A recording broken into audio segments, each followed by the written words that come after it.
सा हो। ये जो 50 लोग हैं ये कौन सी विचारधारा से हैं, मैं इनकी जानकारी करूं क्या? फिर यंका यहीं अगर आप खड़े हो गए, आपको यंके यहीं घेर के मैं तलाशी ले लूंगा आपकी। आप हो कौन? आप शांति से बैठे रहे, बदतमीजी मत करो यहां पे।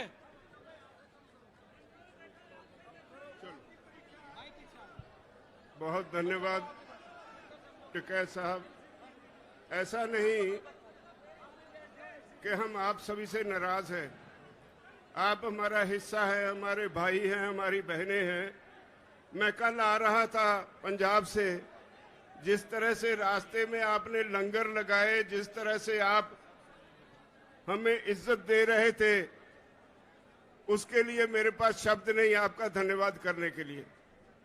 मुजफ्फरनगर के लोगों ने इतना प्यार दिया, पंजाब के हरियाणा के लोग जब आ रहे थे इतना प्यार दिया, इतना सत्कार दिया, उसके लिए मेरे पास शब्द नहीं धन्यवाद देने के लिए।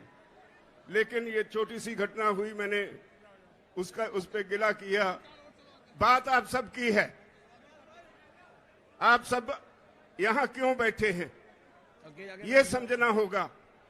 आज सारा देश एक खास तरह के संकट में है। जो आदमी सख्त मेहनत करता है वो भूखा मर रहा है।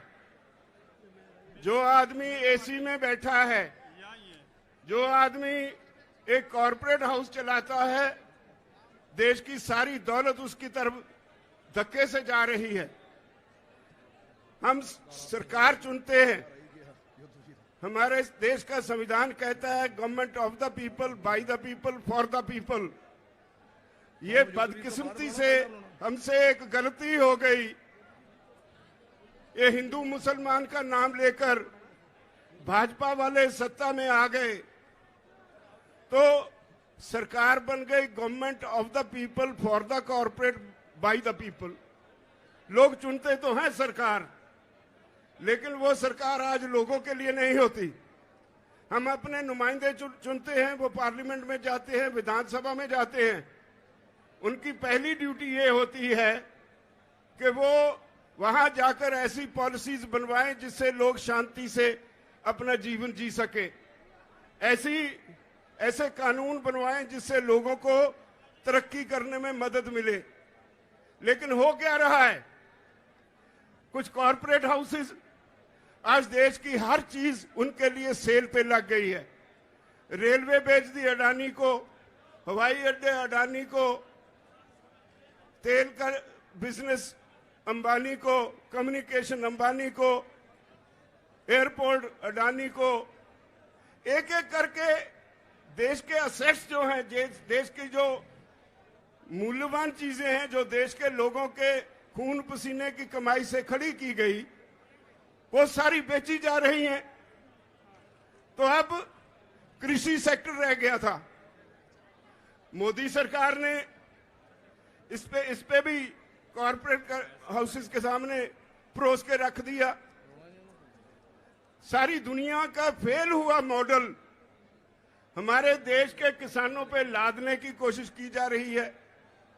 3 कानून बनाए, हमने 11 बार बहस की। भाइयों, मैं आपको बधाई देता हूं, इखलाक आपका बहुत बड़ा है। इखलाकी तौर पे आप ये जो केस है जीत चुके हैं। लेकिन सरकार बद इखलाक है।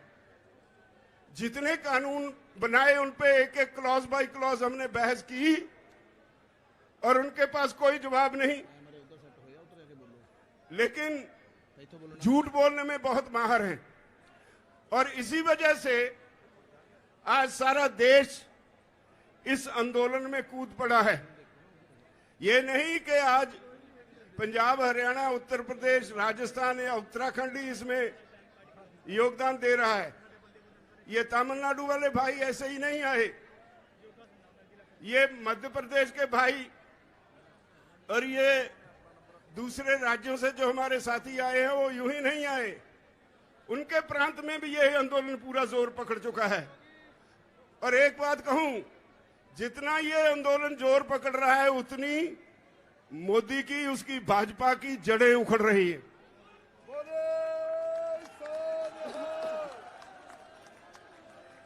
हमने बंगाल के चुनाव के वक्त कहा था कि हमारा काम नहीं है ये, अगर सरकार को वोट की राजनीति से बिना कोई बात समझ में नहीं आती तो हम वोट पे चोट करेंगे। हम बंगाल गए, वोट पे चोट की, तो आज कहां है वो जो पूरा जोर लगाया हुआ था अमित शाह और मोदी जी ने? मोदी दोनों को लोगों ने मांझ के रख दिया। जिंदाबाद। अब वो कहते थे ये तो पंजाब से हैं, ये तो हरियाणा से हैं, ये तो थोड़े से यूपी से हैं, थोड़े से राजस्थान से हैं, और कभी खालिस्तानी, कभी पाकिस्तानी, कभी आंदोलन जीवी, पता नहीं क्या क्या नाम दिए हमें। जिसे अन्नदाता कहते थे उसे तरह तरह से गालियां दी गई। वो गालियां सारे देश के किसान ने सुनी और उनके दिल पे उकरी गई, और यही वजह है आज इतनी संख्या में लोग यहां आए हैं। इतनी गालियां मेरे ख्याल में अपने जीवन में इस देश का किसान तो भूल नहीं पाएगा, कभी बीजेपी को माफ नहीं करेगा। अब वो कहते हैं राजहट है, कहने के लिए जवाब कोई नहीं। 9.5 महीने से किसान बॉर्डर पे बैठा है। पंजाब का किसान तो 2 महीने पहले रेलवे की पटरियों पे भी बैठा रहा। ये तो 1 साल से ऊपर हो गया पंजाब से शुरू हुए आंदोलन को। आज सारे देश का किसान सड़कों पे है और अब भी उन्हें समझ नहीं पड़ रही। आज का आपका ये इकट्ठ, ये एक वार्निंग सिग्नल है मोदी सरकार को कि राहे रास पर आ जाओ वरना मिटा दिए जाओगे। हम 27 तारीख को फिर एक हमने प्रोग्राम दिया है। अभी मेरे साथी कह रहे थे 27 तारीख को भारत बंद की कॉल दी है। इससे पहले भी हमने कई कॉल्स दी। संयुक्त मोर्चा यहां से कॉल देता है और सारे देश में वो सफल हो जाती है। अब 27 सितंबर है। मेरी निवेदन है इस देश के किसानों के अलावा व्यापारी वर्ग को, मुलाजिम वर्ग को, वो गलतफहमी में है। ये आंदोलन सिर्फ किसानों का नहीं है, ये सारे देश के लोगों का आंदोलन है। देश की होंद का होंद बचाने का आंदोलन है, लोगों का अस्तित्व बचाने का आंदोलन है, भविष्य बचाने का आंदोलन है। बचोगे आप भी नहीं अगर इस किसान आंदोलन में साथ नहीं दोगे। बड़े बड़े कॉरपोरेट हाउसेस, बहुत बड़े बड़े 10-10, 20-20 एकड़ में मॉल्स खोलने के लिए तैयार हैं यहाँ पे। अब कॉरपोरेट हाउसेस के मन में एक पानी आ गया मुंह में। वो कहते हैं हर काम में घाटा हो सकता है, हर बिजनेस में घाटा हो सकता है, लेकिन कृषि में कभी घाटा नहीं होगा। इसलिए उन्होंने समझा कि हर आदमी खाना खाए बगैर तो जी नहीं सकता, तो जो कृषि में पैदा होता है उसको कब्जे में ले लो। आज दुनिया के विकसित देशों में, हाँ भाई फिर लगा लेना नारा, दुनिया के विकसित देशों में कॉरपोरेट हाउसेस में दौड़ लगी है जमीन खरीदने की। लाखों हेक्टेयर जमीन एक एक कॉरपोरेट हाउस खरीद रहा है। अगर वो सफल हो गए तो याद रखो हर गरीब की रोटी अमीर कॉरपोरेट हाउस के गोदाम में कैद हो जाएगी। ये देश दोबारा फिर गुलाम हो जाएगा। इसको बचाने की जरूरत है, इसको बचाने की जरूरत महसूस करके ये सारे देश का आंदोलन बन गया है। तो मेरी सबसे निवेदन है, जो भाई दूसरे काम भी करते हैं बारी उनकी भी आने वाली है। जब सरकार हमें ये कहती है कि भाई आपकी ये कानून वापस लेने में हमें कोई आपत्ति नहीं, लेकिन हमने बहुत से सुधार किए हैं, बहुत से लेबर लॉज बनाए हैं। अगर आपके ये कानून वापस ले लिए तो कल को लेबर वाले आके बैठ जाएंगे। तो हमने कहा कि अगर इतने पाप किए हैं तो गंगा नहा लो एक ही बार, सारे वापस ले लो। और उनके पास कोई जवाब नहीं। इसका मतलब है वो मानते हैं कानून उन्होंने गलत बनाए, संवैधानिक तौर पे गलत बनाए, देश के लोगों के खिलाफ बनाए, देश के किसान के खिलाफ बनाए। और अब जब किसान को समझ आ गई, वो इनके सर पे आके बैठ गया, तो इनको कोई रास्ता नहीं मिल रहा। वो कहते हैं हमें कोई रास्ता बताओ जिससे हमारी इज्जत बच जाए, आपका काम बन जाए। हम उनकी इज्जत बनाने के लिए तो आए नहीं, हम तो अपना हक लेने के लिए आए हैं। ये कोई छोटी बात थोड़े है कि 9-10 महीने लगातार किसान धरती पे सोए, सर्दी निकल गई, गर्मी निकल गई, बरसात निकल गई, और हमने कह दिया है इस सरकार को कि जब तक आप चाहोगे 2024 तक भी हम यहीं बैठे रहेंगे, तब तक वापस नहीं जाएंगे, जब तक कानून वापस नहीं होंगे।